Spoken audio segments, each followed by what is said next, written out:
This is a Sports Catastrophe production. Hey there, Heather, ho there, it's Jeff Carter Diamond. Welcome you to another Sports Catastrophe on the state.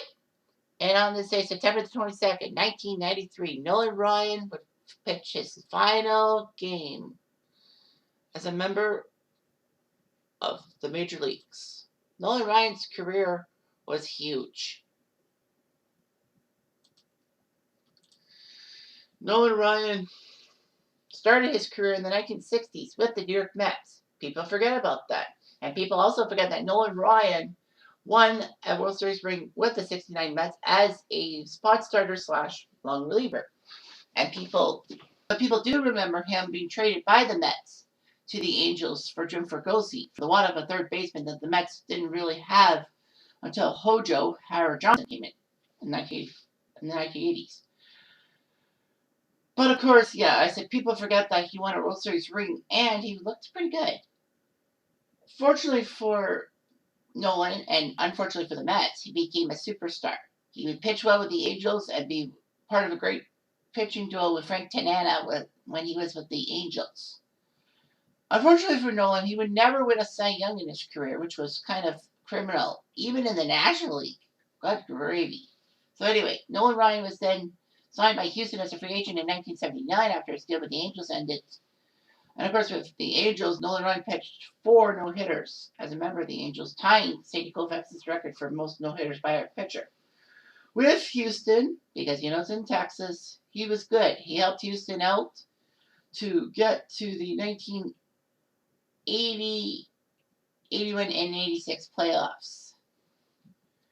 He threw his 5th no-hitter September 26, 1981, in a late game match against the LA Dodgers, which NBC and Joe Garagiola broadcast.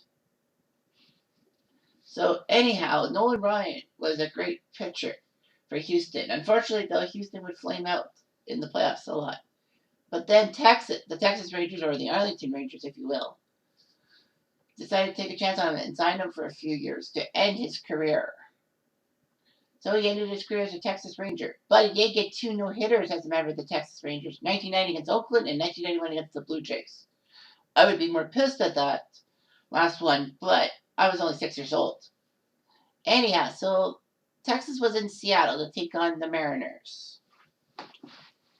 Nolan Ryan would be facing Dave Fleming on the mound. Texas was 81 and 70 headed into the game. They would love to win and go above 500.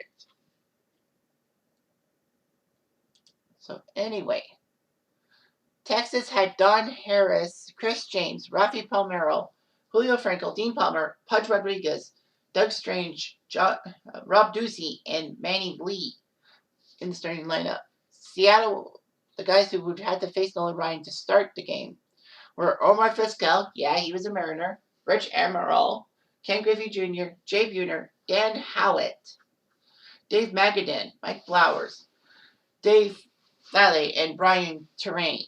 The Mariners basically were playing for the future. Unfortunately for Nolan Ryan, his first inning sucked. Vizquel singled and stole second. Emerald walked. Griffey Jr. walked. Jay Buhner walked. And then Dan Howitt, who really wasn't much of a home run hitter in his career, hit the grand slam off Nolan Ryan. If I look at Dan Howitt's stats, he only had 5 home runs in his major league career. He played for Oakland from 1989 to 92.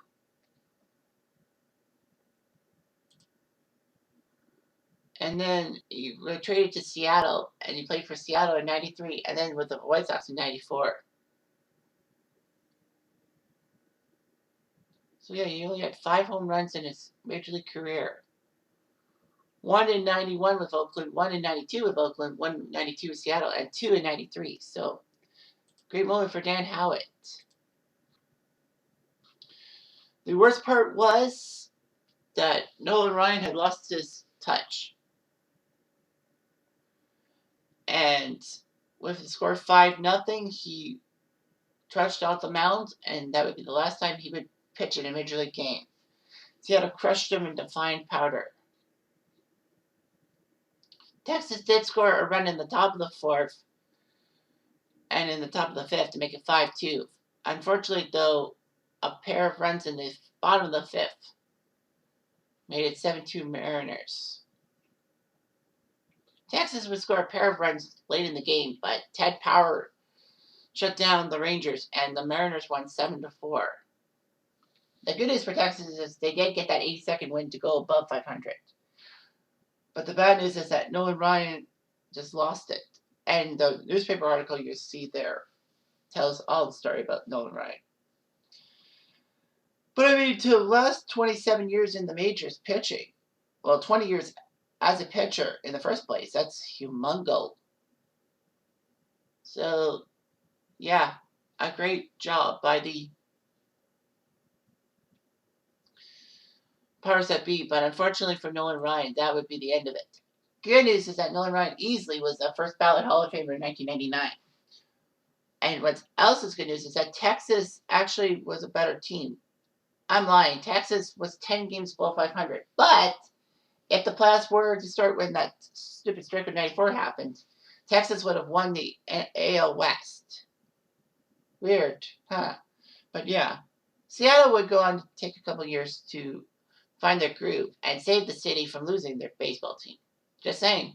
Anyway, I'm Jeff Diamond. I do.